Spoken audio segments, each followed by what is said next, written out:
¿Qué tal? ¿Cómo están? Esto es Politiculture. Aquí platicamos de política, cultura y cultura política. Y hoy toca el tema de la doctrina Monroe, el destino manifiesto y cómo estas políticas de diplomacia exterior de Estados Unidos tienen un impacto hasta el día de hoy. Yo soy Alan Santa Cruz y les doy la bienvenida a Politiculture. Para comenzar, hay que recordar que Estados Unidos dejó de ser una colonia del Reino Unido en 1783, en la culminación de su guerra de independencia. A partir de ahí se consolidan las colonias, lo que en otro tiempo eran las colonias norteamericanas, como una nación independiente, previo al siglo XIX. Luego, en el siglo XIX, comienzan los países del continente a lograr sus propias guerras de independencia y sus propios movimientos independentistas de las potencias europeas.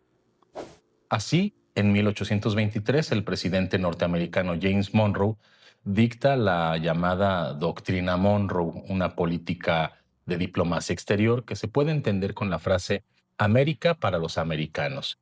Claro, en ese tiempo podíamos entender que América era todo el continente y que los americanos éramos todos los habitantes del continente. Esto para marcar una diferencia, una distancia y una soberanía de los gobiernos continentales de América con respecto a la injerencia de los países europeos. Por supuesto, luego esta frase, esta doctrina se pervirtió y cambió su significado a como lo entendemos actualmente, que América es el continente y los americanos son los pobladores de Estados Unidos de Norteamérica.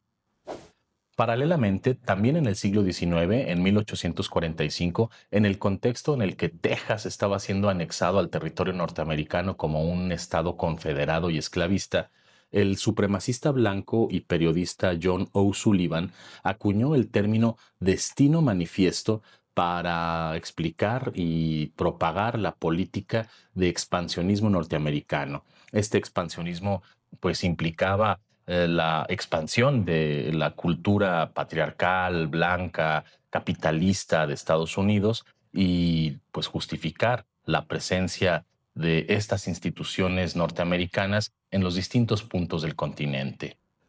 Ya luego, en el siglo XX, en 1904, el entonces presidente Teodoro Roosevelt acuñó lo que luego se conocería como el Corolario Roosevelt, un apéndice a la política exterior norteamericana que tenía la pretensión de velar los intereses de Estados Unidos en los distintos puntos continentales, lo cual hacía que con esto justificaran su expansionismo, su intervención y las violaciones posteriores a la soberanía de los distintos países americanos. Esto se intensificó a la mitad del siglo XX, después de la Segunda Guerra Mundial, en el periodo que se conoce como Guerra Fría, con el postulado político impulsado por el senador republicano Joseph McCarthy. El macartismo, esta política estadounidense basada en la persecución y el juicio sumario y la violación de derechos humanos a las personas disidentes del estilo de vida norteamericano por acusarlas de comunistas. Así, después de la segunda mitad del siglo XX, con la doctrina Monroe, con el destino manifiesto, con el corolario Roosevelt y luego con el macartismo, Estados Unidos fincó la base de su diplomacia y de su política exterior. Una diplomacia y una política exterior que han sido injerencistas, invasoras y violatorias de la soberanía de los países en lo que va del siglo XX y lo que llevamos del siglo XXI. Este intervencionismo ha incluido tácticas y estrategias que van desde la amenaza verbal, el espionaje, la amenaza bélica, la presión económica y demás recursos que Estados Unidos ha utilizado para imponer el capitalismo en el resto de los países del continente, así como amedrentar a las naciones que no le son afines. Así, en el colmo de la ironía, la FIFA, sí, la organización de fútbol que pretende organizar el Mundial en Estados Unidos, Canadá y México, países que están negociando su tratado de libre comercio, por cierto, la FIFA le otorgó un espurio premio de la paz a Donald Trump. En este contexto, Estados Unidos presentó hace unos días un documento titulado Estrategia de Seguridad Nacional. En este documento, Donald Trump pretende exponerle al mundo cómo concibe él el ejercicio del poder global, el intervencionismo norteamericano y la forma en la que Estados Unidos estaría dispuesto a penetrar en los países violando su soberanía si esto es necesario para conservar los intereses de Norteamérica. En este documento, pues prácticamente se reseña lo que se pretende que sea la relación de Estados Unidos con los demás países del mundo. Como si hiciera falta la ironía, Donald Trump titula al documento de estrategia de seguridad nacional como Corolario Trump, sumándolo a la doctrina Monroe, al destino manifiesto, al corolario Roosevelt y al macartismo como políticas rectoras de la diplomacia norteamericana. Pero bueno, el intervencionismo de Estados Unidos en los distintos países del mundo no es para nada nuevo. Podemos repasar rápidamente algunos ejemplos de intervencionismo histórico que Estados Unidos ha tenido, digamos, durante el siglo XX. Por ejemplo, Nicaragua en 1912, cuando quisieron asegurar sus intereses en el Canal de Nicaragua. También Corea en 1950 para apoyar a Corea del Sur en su guerra contra Corea del Norte. También Cuba en la fallida invasión de Bahía de Cochinos que tenía como objetivo derrocar al régimen de Fidel Castro.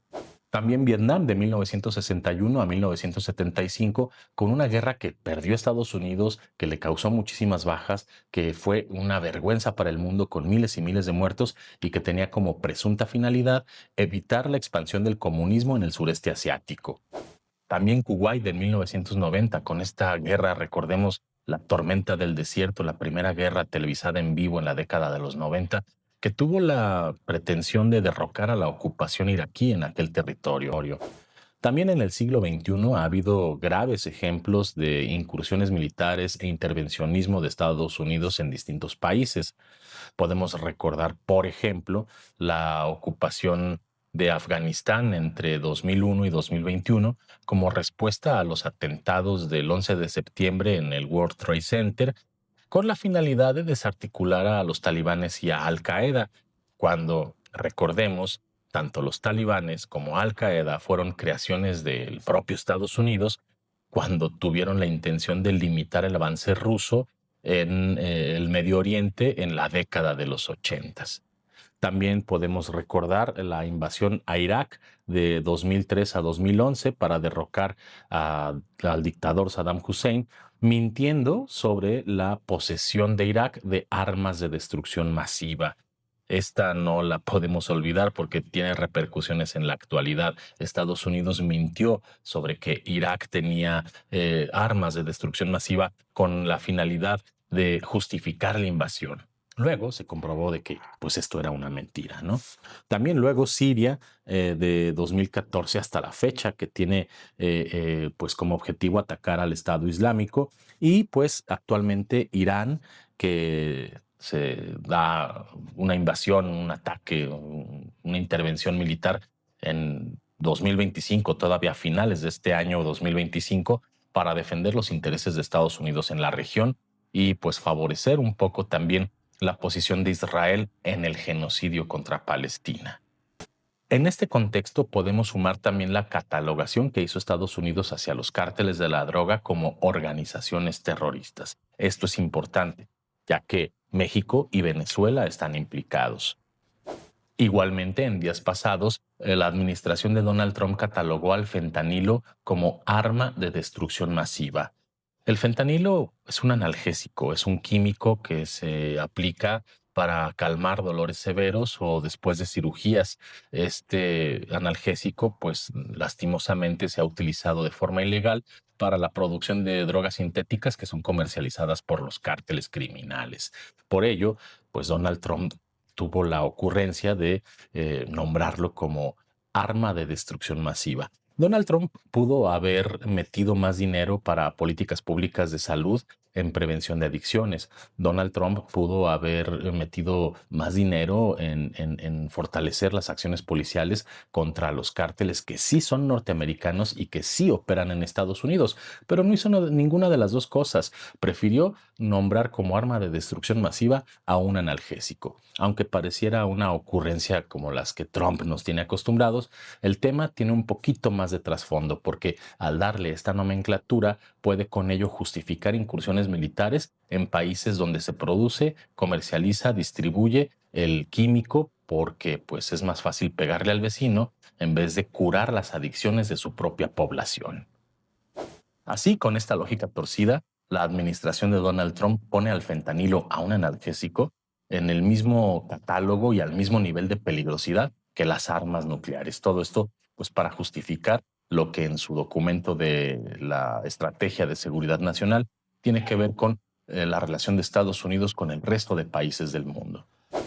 De este modo, vemos cómo Estados Unidos apoya financieramente, políticamente, con mucha propaganda e incluso hasta militarmente a los países que le son ideológicamente afines, mientras que, por otro lado, a los países que le son incómodos o que representan recursos que son deseados por Estados Unidos o cuya ubicación es también deseada por este país, pues se les ataca, se les amedrenta, se les amenaza y se les viola la soberanía con extorsiones diplomáticas.